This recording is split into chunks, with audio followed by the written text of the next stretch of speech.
बिस्मिल्लाहिर्रहमानिर्रहीम, अस्सलाम वालेकुम। कॉलम शामिल फारूकी के।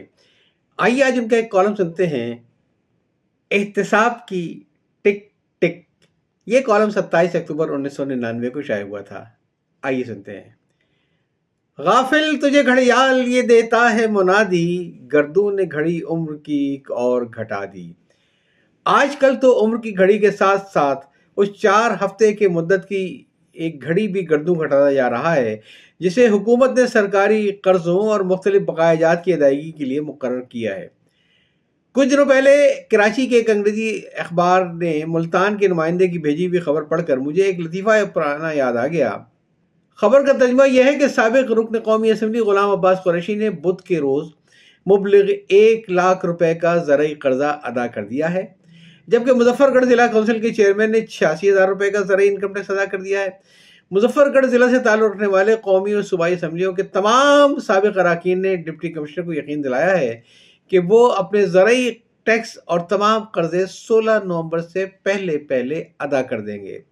बहरहाल उन्होंने डिप्टी कमिश्नर साहब बहादुर से वसूलियाबी की टीमों की यह हिदायत देने की दरख्वास्त की है कि उन्हें या उनके अफराद ख़ानदान को हरासा न करें।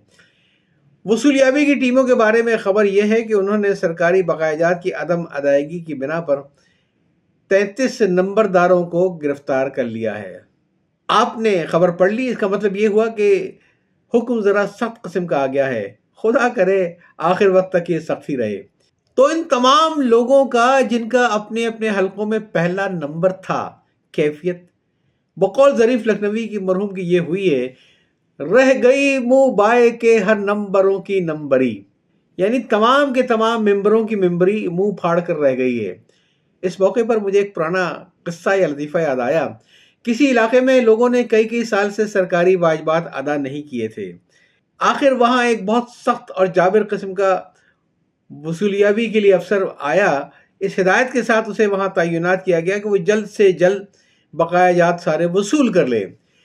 वसूलियाबी के अफसर ने उस इलाके में पहुँचते ही लोगों से पूछा कि जिन लोगों के ज़िम्मे बकायाजात हैं उनमें बड़े बड़े बदमाश कौन से हैं। अमले की में किसी ने कहा कि यूँ तो सभी बदमाश हैं, लेकिन फलां चौधरी सबसे बड़ा बदमाश है। इसके ज़िम्मे 8 साल का मालियाना बाकी है, अगर वो अदायगी कर दे तो फिर किसी में भी इनकार की जरूरत ना होगी। वसूलियाबी के अफसर ने चंद जरी और तनुबंद सिपाहियों से कहा कि तुम लोग जाकर चौधरी को गिरफ्तार कर लो और फिर उसे मारते हुए यहाँ ले आओ। उसकी किसी धमकी या दरख्वास्त का ख्याल न करना। ये ख्याल ज़रूर करना कि यहाँ उसकी पिटाई इस तरीके से हो कि गांव के सभी लोग उसे मार खाता हुआ देख रहे हों। सिपाही हुक्म पाते ही फौरन वो रवाना हो गए। चौधरी के हाथ में हथकड़ी डाली और उसे मारना शुरू कर दिया, और वह हाँ हाँ करता रहा, लेकिन लोगों के सामने उसकी अच्छी तरीके से धुनाई कर डाली और फिर पूरे रास्ते उसे मारते हुए वो वसूलियाबी के अफसर के सामने पेश कर दिया। गांव के लोग सहमे हुए ये तमाशा देख रहे थे, लेकिन किसी में चूं करने की हिम्मत न थी। नादहिंदा चौधरी को देखते ही वसूलियाबी के अफसर ने उससे पूछा कि अब तुम्हारा दिमाग सही हुआ है या नहीं? तुम्हें हुकूमत की ताकत का अंदाजा हो गया है या नहीं? चौधरी ने लजाजत से कहा, हुजूर मुझे ये नहीं मालूम था कि मेरा कसूर क्या है। सरकार मुझे पहले कुछ बताया तो जाए। वसूलियाबी के अफसर ने कहा, तुम 8 साल से मालियाना अदा नहीं कर रहे हो, अब भी अपना कसूर पूछते हो। चौधरी ने कहा, हुजूर अगर यही बात है तो आपके आदमी हैं वहीं पूछ लेते।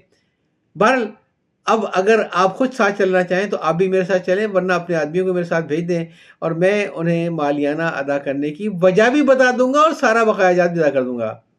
वसूलियाबी के अफसर को चौधरी का ये जवाब बड़ा अजीब सा महसूस हुआ, चुनांचे वो खुद भी उसके साथ चला गया। चौधरी अफसर और उसके अमले को एक कमरे में ले गया, एक अलमारी खोली, उसमें से 8 लिफाफे निकाल कर पेश किए। हर लिफाफा एक एक साल से मुताल्लिक था, जिसमें 1 साल का पूरा हिसाब आने पाई के मुताबिक पूरी पूरी रकम रखी हुई थी। उसके साथ ही चौधरी ने कहा, हुजूर इस सारी रकम को सरकारी खजाने में जमा करा दें। वसूलियाबी के अफसर ने बड़े तज्जुब से कहा कि बेवकूफ़ आदमी, जब तुम्हारे पास हर साल की पूरी रकम मौजूद थी तो तुमने इसे किसी मद में भी खर्च नहीं किया, फिर इसे अलमारी में रखने का क्या फ़ायदा? तुमने ये रकम सरकार को अदा क्यों नहीं कर दी? चौधरी ने कहा, हुजूर आज तक किसी ने कायदे के साथ मांगा भी तो नहीं था।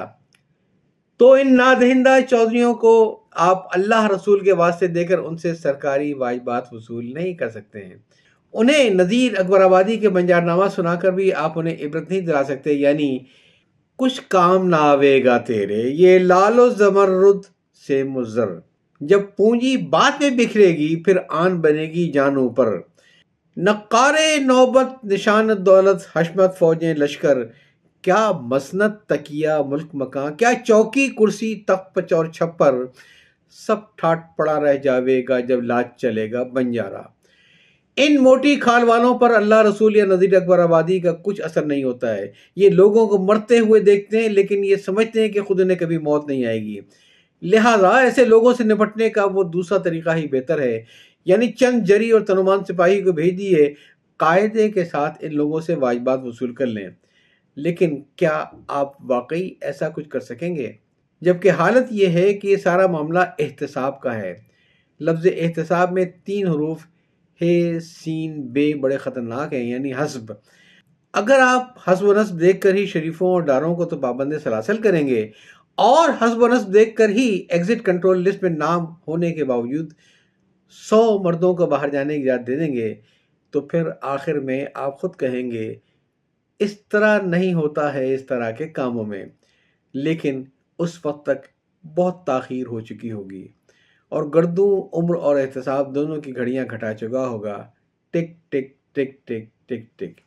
کالم آپ سن رہے تھے احتساب کی ٹک ٹک۔ یہ شائع ہوا تھا 27 اکتوبر 1999 کو اور تحریر کیا تھا جناب شامل فاروقی صاحب نے۔ یاد چاہتا ہوں۔ اللہ حافظ۔